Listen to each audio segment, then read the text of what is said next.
Hello guys, welcome to Swapna world's cooking channel. So రోజు చేసుకునే విధంగా కాకుండా ఈరోజు కొంచెం యూనిక్గా చేసుకుందాం ఫ్రైని. రోజు ఒకే విధంగా తినాలంటే ఎవరికైనా చిరాగ్గా ఉంటుంది. సో ఇలా ఒకసారి ట్రై చేయండి. నేను చెప్పే విధంగా ఒక్కసారి ట్రై చేయండి. సంవత్సరంలో ఒక్కసారి దొరికే బీన్స్తో ఈ ఫ్రైని అయితే నేను ట్రై చేశాను. కొంచెం యూనిక్ రెసిపీ. సో ఒకసారి ట్రై చేసి కామెంట్లో తెలియచేయండి మీకు ఎలాగ కుదిరిందో. సో ముందుగా అయితే మాకు సంవత్సరంలో వర్షాకాలం దొరికే బీన్స్ అయితే ఇంటికి తెచ్చుకున్నాము. ఈ బీన్స్ ప్రైస్ అయితే 100 to 150 వరకు ఉంటుంది. సో నేనైతే ఇది ఒక ½ కేజీ తీసుకొచ్చుకున్నా ఈరోజు ఫ్రై కోసం. సో అయితే దీన్ని బాగా కట్ చేసుకోవాలి. మనం చేతిలో ఇలా చేస్తే విరిగిపోతుంది.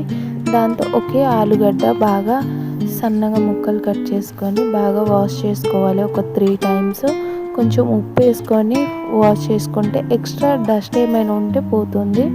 అందులోనే కొంచెం మనం వాష్ చేసుకున్న వెజిటేబుల్లో ఉప్పు, కారం, పసుపు, ధనియాల పొడి, జీలకర్ర పొడి, కొంచెం కసూరి మేతి, పెరుగు వేసి బాగా మిక్స్ చేసుకొని మ్యారినేట్ చేసుకొని పక్కన పెట్టుకోవాలి. మనం చికెన్ అయితే ఎలాగా మ్యారినేట్ చేసుకుంటుంటామో అలాగా మ్యారినేట్ చేసుకొని ఒక 20 minutes అలాగే మూత పెట్టి అలా రెస్ట్ ఇచ్చేయాలి. తర్వాత ప్యాన్లో ఆయిల్ వేసి హీట్ అయిన తర్వాత జీలకర్ర, కరివేపాకు, ఉల్లిపాయలు, మీకు ఇష్టమంటే పచ్చిమిర్చి వేసుకోండి. నాకు ఇష్టం లేదు, సో అందుకే పచ్చిమిర్చి స్కిప్ చేస్తాను. తర్వాత అది బాగా గోల్డెన్ బ్రౌన్లో అంటే నార్మల్ గోల్డెన్ బ్రౌన్లో వచ్చిన తర్వాత ఆనియన్స్ దాంట్లో మనం మ్యారినేట్ చేసుకున్న వెజిటేబుల్ అయితే వేసుకోవాలి.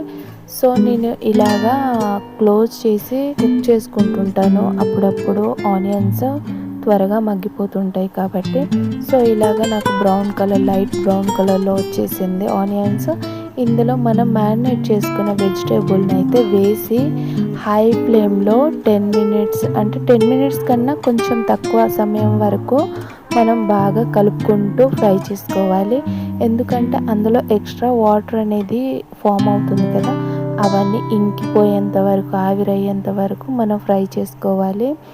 దాని తర్వాత లో ఫ్లేమ్లోకి టర్న్ చేసి అందులో దాని మూత అయితే కప్పి ఒక 10 minutes లో ఫ్లేమ్లో కుక్ చేసుకోవాలి.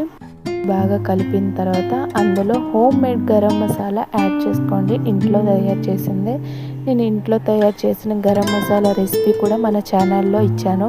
ఒకసారి ఎవరైనా చూడకపోతే తప్పకుండా విజిట్ చేయండి. లాస్ట్ ఫైనల్ లుక్ అయితే ఇలా ఉంది. ఈ వీడియో నచ్చితే తప్పకుండా షేర్ చేయండి, సబ్స్క్రైబ్ మర్చిపోకండి. Thank you. ట్రై చేసి ఫీడ్బ్యాక్ ఇవ్వండి. మళ్ళీ కలుద్దాం నెక్స్ట్ వీడియోలో.